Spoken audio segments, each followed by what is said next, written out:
So, what is it about the card game bridge that's so special? I mean, it's more than just a game of cards and points, right? It's a whole world of strategy, partnership, and, well, community.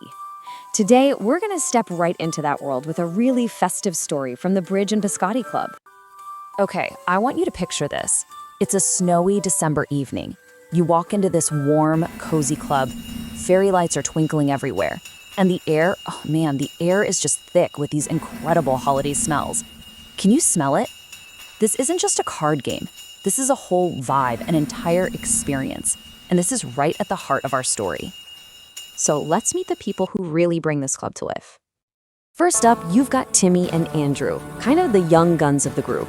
They practically burst through the door, and they're already deep in a debate about this high-level strategy.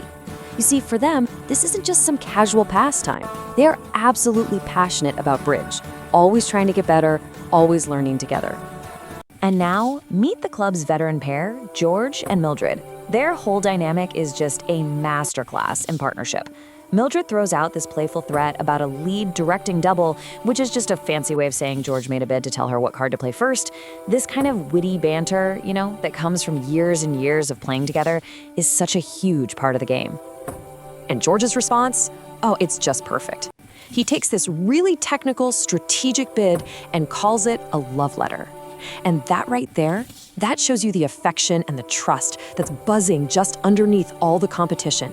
It's this beautiful mix of hardcore strategy and real human connection that makes bridge so amazing. And this just captures the whole spectrum of personalities in the game perfectly. You have Tom, the eternal optimist, who looks at every hand and sees a potential miracle. And then you've got Robert, our lovable cynic, who's still haunted by some card-playing disaster from the past. It just goes to show you, bridge really does attract all kinds, from the dreamers to the realists. All right, so all our players are here, the scene is set, and the main event is about to be announced. A friendly, but still very spirited holiday tournament. And of course, you can't have a tournament without some killer team names.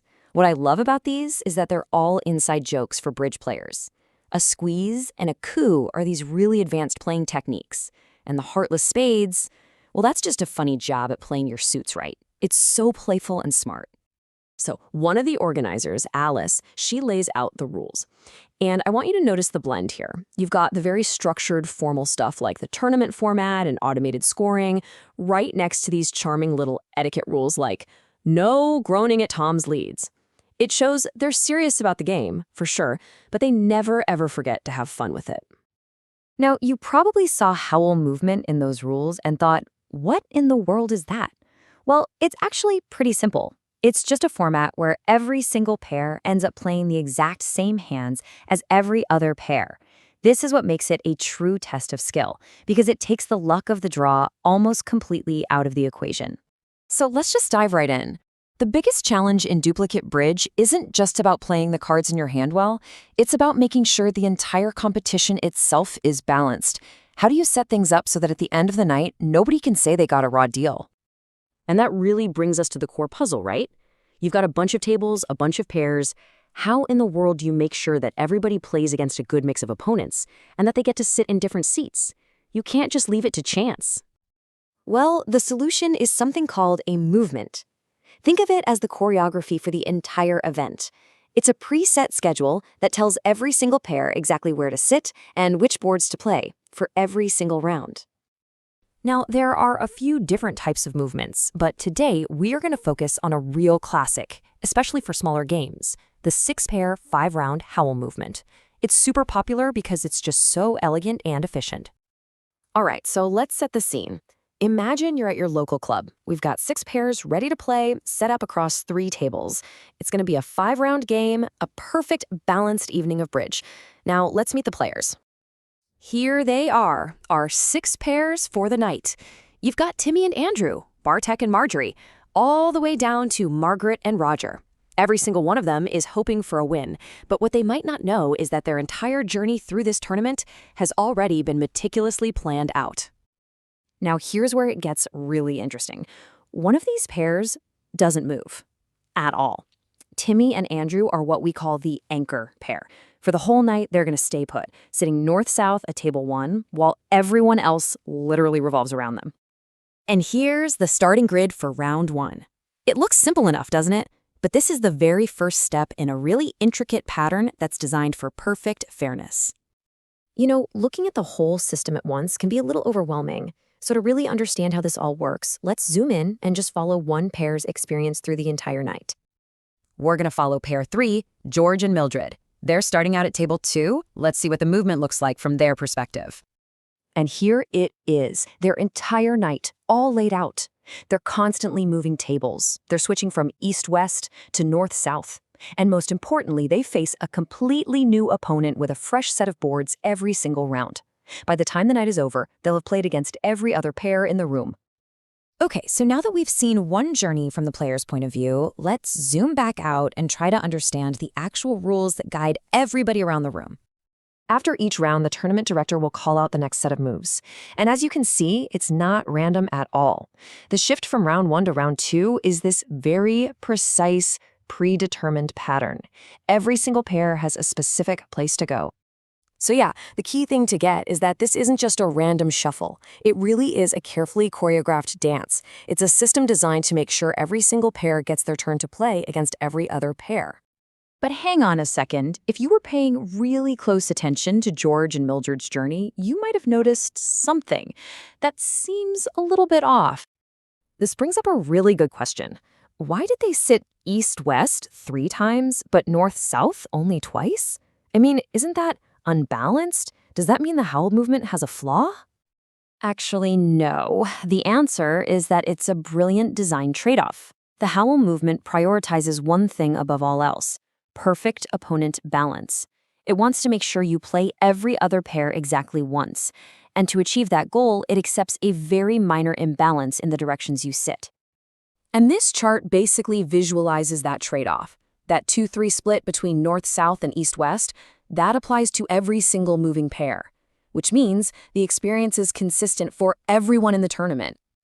See, this isn't an accident. It's a feature that comes from a mathematical principle called perfect matching.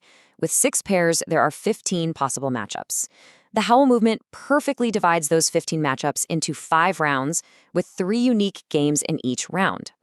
It's how it guarantees everyone plays everyone else exactly one time. So when you put all this together, the choreography and the math, what do you get? You get a system that is just elegant, efficient, and most importantly, fundamentally fair. The real beauty of the Howell movement is what it guarantees. You're going to meet every other pair one time. You have that one stationary pair getting the whole system a consistent anchor point. All the moving pairs get a nearly perfect balance of directions. And, of course, the boards get moved around so everyone plays the exact same hands. It is literally fairness by design. But if you only take one thing away from this, let it be this. Every single pair plays every other pair exactly one time. No more, no less. That is the absolute heart of the Howell movement's fairness. So picture it. You've got 6 pairs. Maybe it's a game at your house or a small club night. 3 tables are set up, the boards are on the table, and everybody's ready to go. The vibe is perfect. But then you hit that one big question. How many rounds do you actually need to play to make sure the final score is, a real measure of who played best? It sounds like a simple question, right? But the answer is really specific. And if you get it wrong, you can accidentally make the whole game just a little bit unfair. And that leads us to a mistake I see happen all the time in social games, and sometimes even in club games. It's a setup that kind of feels right, but as we're about to find out, it's got a fundamental flaw.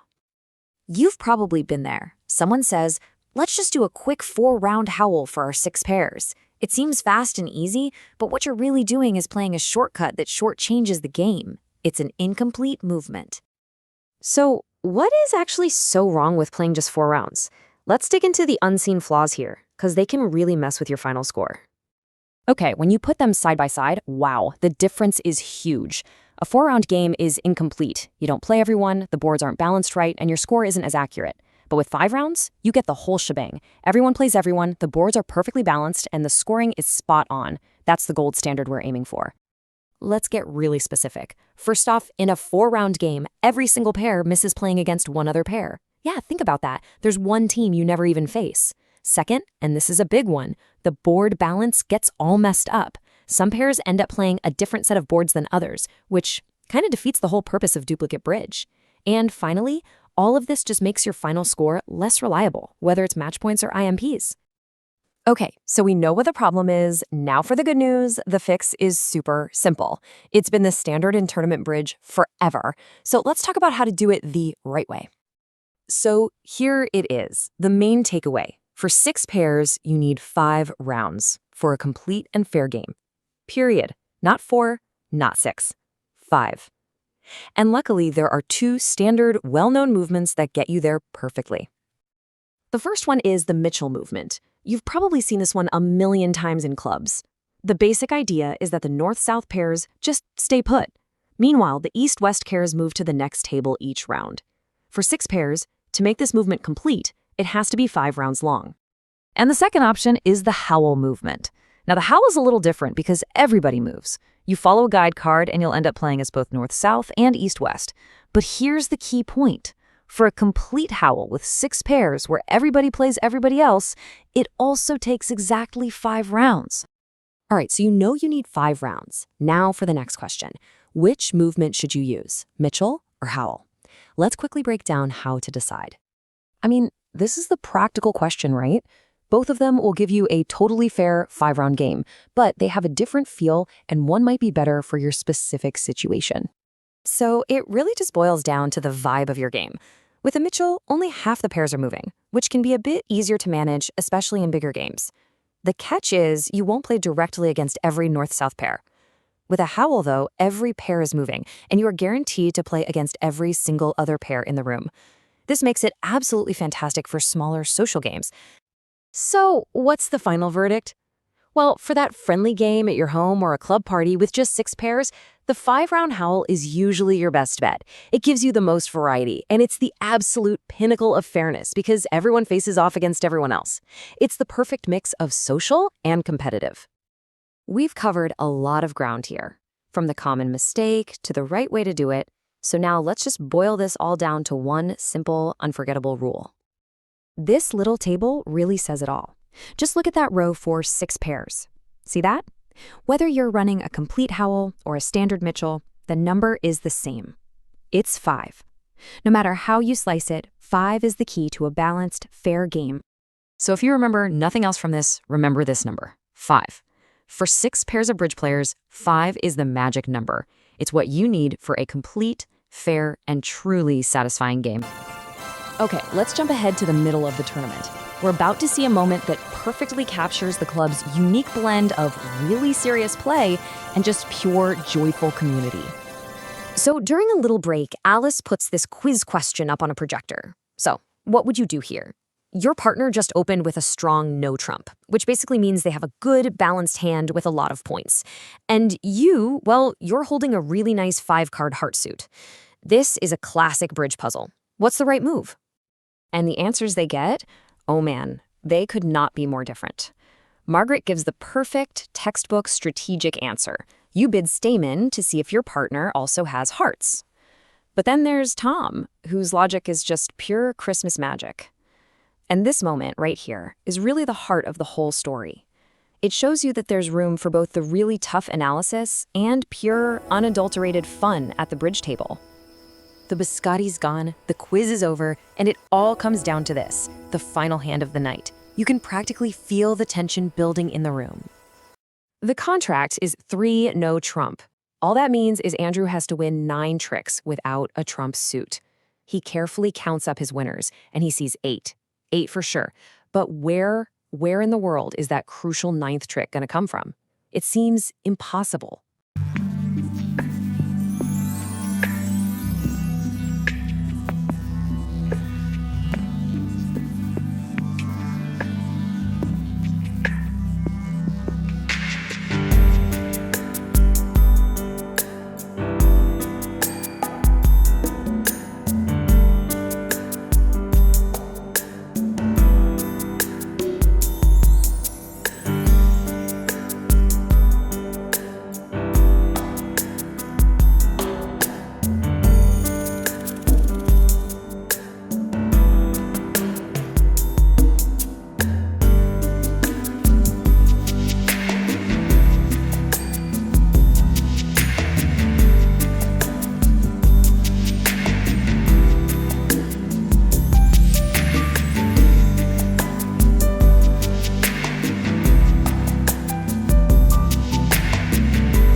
And here comes the magic. Andrew is going to attempt a squeeze play, one of the most elegant and difficult maneuvers in all of bridge. Mildred's reaction just says it all. The whole room is just stunned into silence. This wasn't just a win. This was a moment of pure brilliance that commands respect from everyone. And with that final, absolutely brilliant hand in the books, the only thing left to do is announce the winners and celebrate an amazing evening of bridge. And Michael's final toast just ties it all together with a perfect little bow. Strategy, friendship, and the perfect finesse. You know, those three things, they perfectly capture the spirit of bridge and the true heart of the Bridge and Biscotti Club. So as we leave the warm glow of the club, I'll leave you with this question to think about. What game or hobby in your life blends that deep, strategic thinking with a real powerful sense of community? You know, whether it's chess, a board game night, or maybe a team sport. That's where the real magic happens. Subscribe our channel for more videos.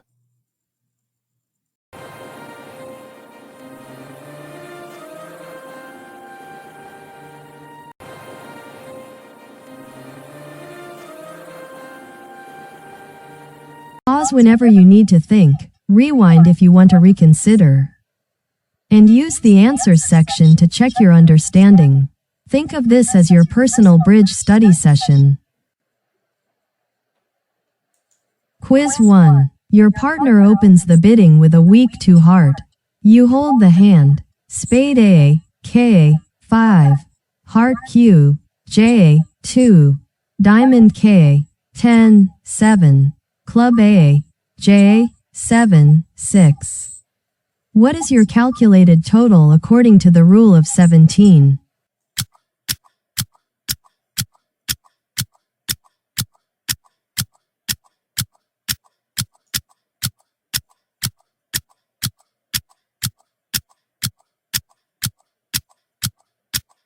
Quiz 2. According to the rule of 17, what is the primary purpose of calculating the total of your high card points plus the number of trumps you hold?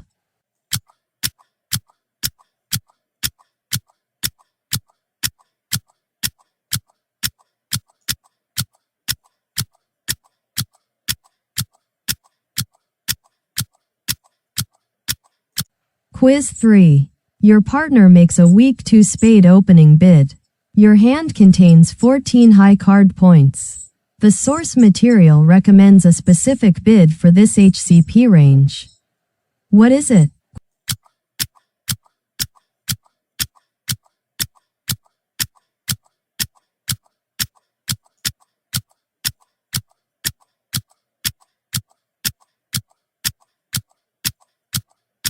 Quiz 4. After your partner opens a weak 2 heart, you bid 2 NT, August. Partner then bids 3 heart. What information does this 3 heart bid convey about the opener's hand?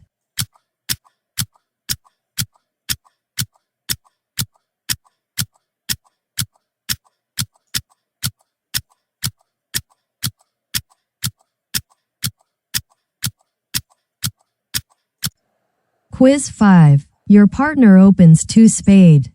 Your hand is spade Q, J, 2, heart A, K, diamond K, 9, 8, 7, 5, club 7, 5, 3.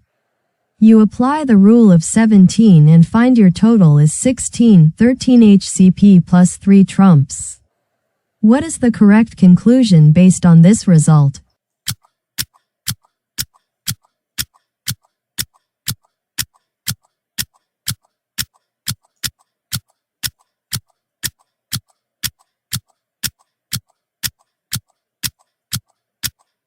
Quiz 6. In the context of responding to a partner's weak 2 bid in a major, which action is suggested for a hand with 10 to 12 high card points?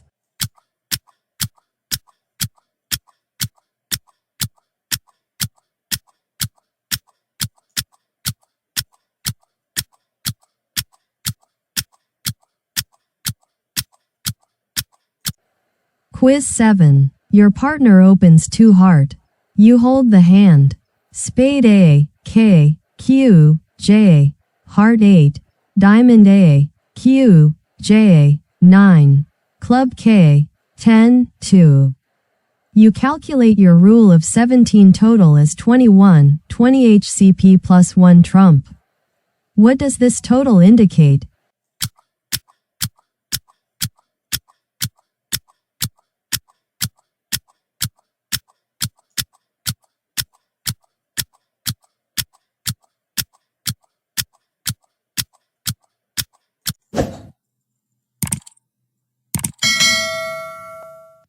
Subscribe our channel for more videos. Alright, let's go through the answers one by one. Even if you missed one, the explanation will help you nail it next time.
How did you do? If you missed a question, rewatch our original video, link in description, and come back to retake the quiz.